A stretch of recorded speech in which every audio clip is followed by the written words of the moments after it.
Hi, I'm Ed Lachman. I'm a DP on Maria. For me, that's displaced person, but most people it's cinematographer.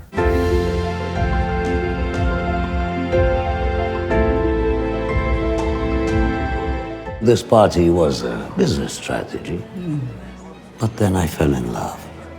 You fell in love with opera? Well, there were so many elements about Maria that we could reference. There were home movies, and those were the most intimate part of the images because they were photographed by people around her that she had a personal connection to. And then there was the aspect, story-wise, of her past, and that was shot in black and white to reference the time period in the 30s, 40s, and then later. And then there was what we would call the master camera, and that was shot in the 60s and 70s, and that was in color. I'd like to walk with you through your life. Should I call you Maria or La Callas? The film takes place in Paris the last days of her life, the last weeks, but we shot in Budapest for Paris, and all the exteriors we shot primarily in Paris, and then there's a part that's shot on Onassis' boat or yacht, Christina, that was shot in Greece. So we shot in 3 locations, but with 3 or 4 different formats to partake in her world. May I say that tonight you defined Violetta forever.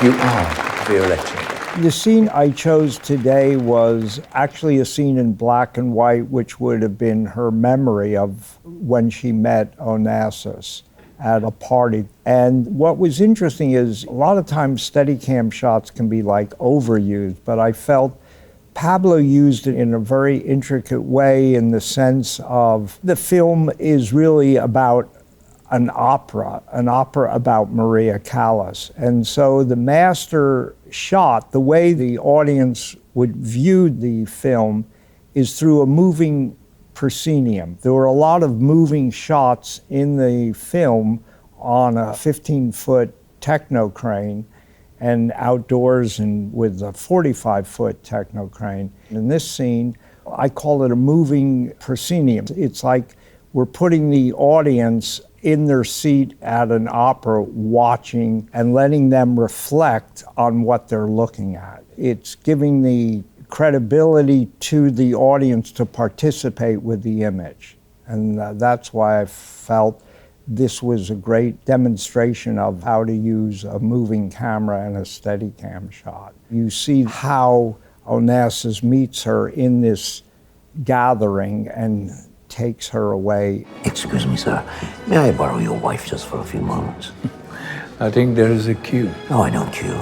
Because we have a tendency to shoot with wider lenses, I was limited like where I could even place the light. So much of the lighting is always from practicals, and there were 640 candelabra bulbs, and I upped those from a 15 watt to a 40 watt. That was enough exposure to actually shoot in black and white. And we shot the film with black and white negative film, which again, we were fortunate enough that the lab in Budapest processed black and white film. So there were 640 watt bulbs.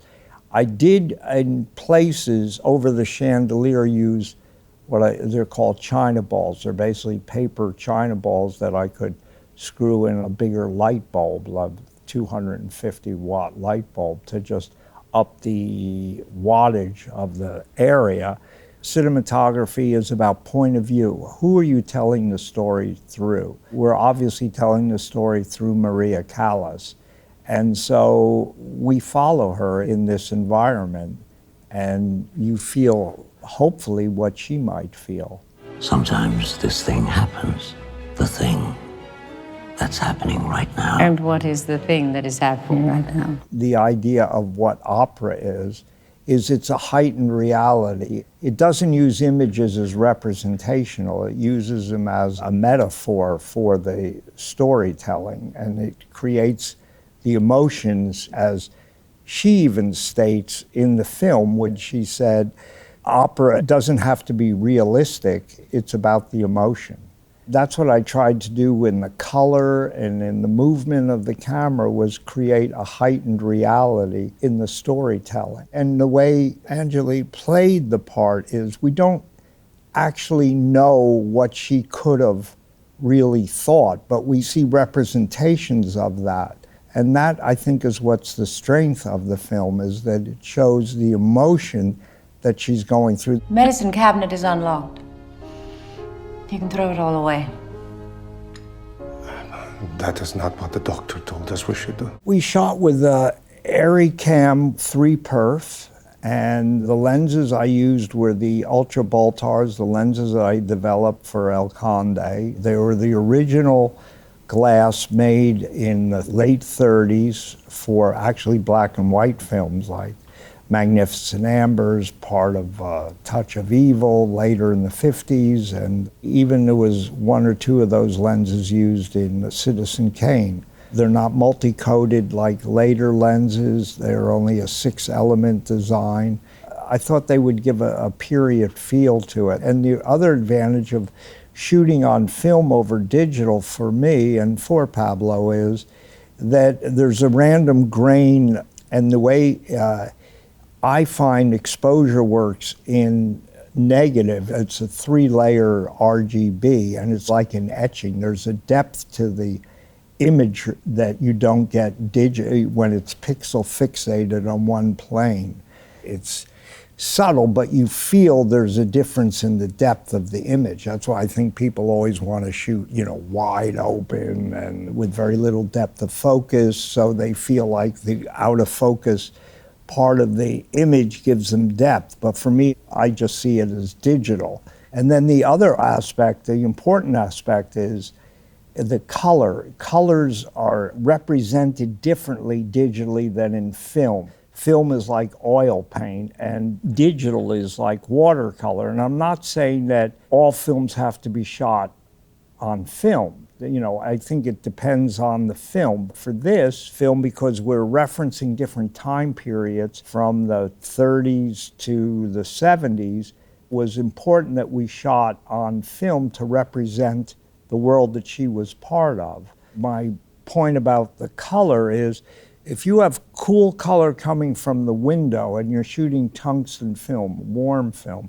and you have warmer light inside, the difference for me is that digitally, when you have cool color entering the space and then you have warm color mixing, you have cool color, warm color, and there's a separation between the two. In film, because of the grain structure, you get, I call it a contamination, where the cool color against the warm color mixes and you get green, like you do in oil color. It's very hard, you can't do that in watercolor. But in oil paint, by mixing different color temperatures or different colors, you get a third color. And that's what I'm always playing with in color film, is how I mix contrasting color between cool colors, warm colors, advancing colors, and receding colors. That, for me, gives another way of giving depth to the image and texture that I find more difficult to achieve digitally. There's also a random grain structure. In film, if you're overexposed, it's fine grain. And in underexposure or lower light, you get larger grain. That grain moves as your image moves through exposure. Digitally, you don't get that kind of reference with the grain structure. Now, there are things to do like with live grain or resolve grain where you can mimic it, but it's not exactly the same as if you're doing it in film. Ever since I shot I'm Not There with Todd Haynes, the Bob Dylan film, I love black and white because it's an abstraction of the world that we live in. You can create ideas in black and white that I don't think you can create in color. I mean, well, you can, but it's a different form. Because it's not representational of the way we see the world, that it allows you to have a participation in the imagery that's purely cinematic. I've been a big proponent of actually shooting black and white with black and white film. I feel there's a difference when you shoot in color film and then you create a monochromatic image. It's not the same grain structure because basically black and white film from Kodak is 50 years ago. They haven't really improved the ASA is slow, the gradation, the contrast level is different than if you shoot in color, modern color stock, and then make it create it monochromatic.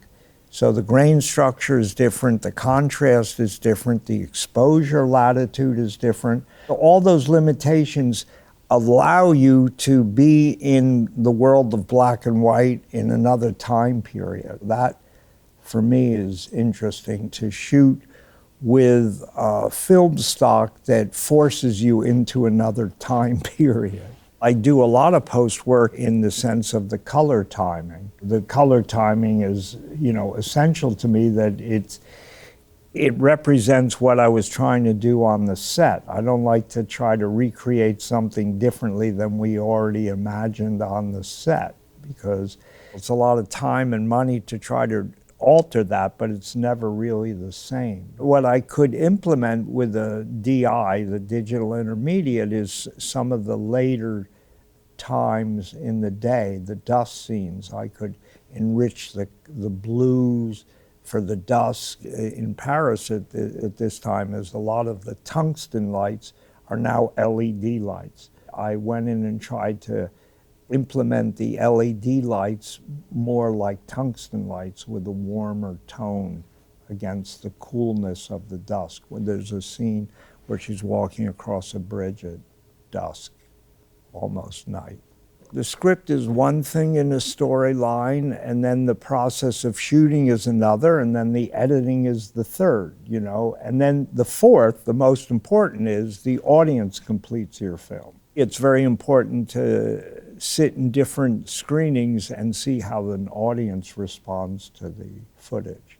There's certain scenes I would love to see more of the shots, but what I think is really wonderful is how he's integrated the different worlds. In literature or writing, you can enter the interior world of the characters, but you spend more time writing about place, where you are. It's just the opposite in cinema. One shot shows you where you are, but it's more difficult to enter the interior world of the character. But through the editing and the way he constructs the story for Maria, I feel like you're entering the interior world of the character. That, to me, is what's the most important part of the film. And also that there's a mystique, there's an enigma about the film, and that's really Angeli, how she played the part where she isn't giving everything away about her feelings of what she thinks about a situation. You see what she thinks, how she expresses herself, but you don't see it necessarily articulated. She shows it by example. So I think that's the strength of the performance and the way Pablo's edited to construct the interior world for her. My life is opera. There is no reason in opera.